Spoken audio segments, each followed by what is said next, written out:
Here's the next step in the belt. In the Hall of Fame.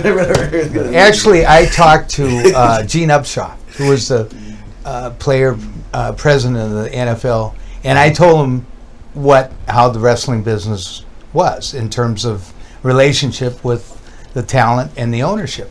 And he said to me, this is a long, hard slog, and he said the only way that you guys can get a union is if Hulk Hogan stands with you. And if he doesn't, forget it. And at that time, Terry's making a hell of a lot of money, and if he would, subject himself to some undue animosity by the pressure.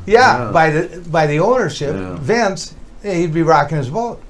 So you understand. Do you think if Hogan had actually said, "You know what, I'm going to stand up to Vince," do you think it would have happened? Yes, I do. You really do? Yeah, Vince wouldn't have found a way to still break Hulk Hogan. It was Jimmy and Jesse that started the whole deal. Back then, that got us all kind of in hot water, but especially Jimmy and Jesse got in hot water. As soon as Vince heard about that, the kibosh. And I knew if you didn't get Hogan, if you didn't get Macho, if you didn't get all the top guys, not just Hogan, I think you would have needed more than Hogan. Because he was a golden goose. He made everything spin, man. That's true. Everything. Yeah, well, hey, if you were on Hulk Hogan's card, and you're going to guarantee the biggest sellout that possible in every town you went to, so you make the most money. So I'm going to throw this at you. What do the Killer Bees make in a match that Hogan's headlining? What do you walk away from a house show? What do you walk away from a SummerSlam or a WrestleMania? You benefit from his presence on the card. card. How much money? Like how much? A $250,000 a year. So you're at $250,000 a year. And look, I'm not saying you're right or wrong. All I'm saying is you're individuals. You're making $250,000 a year.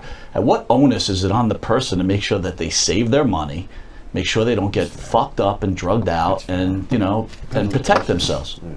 Well, I think it's just common business sense. If you want to keep longevity with your talent, you teach them, what's the number one reason people get divorces?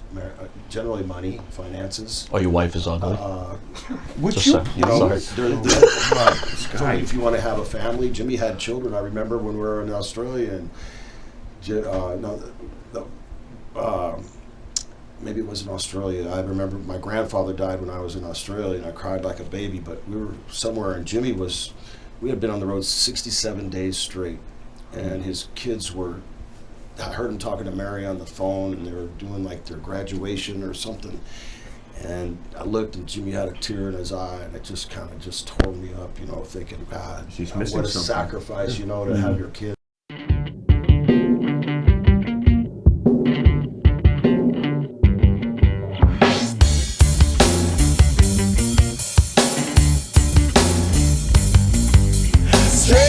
Straight to the top. We're living this life, not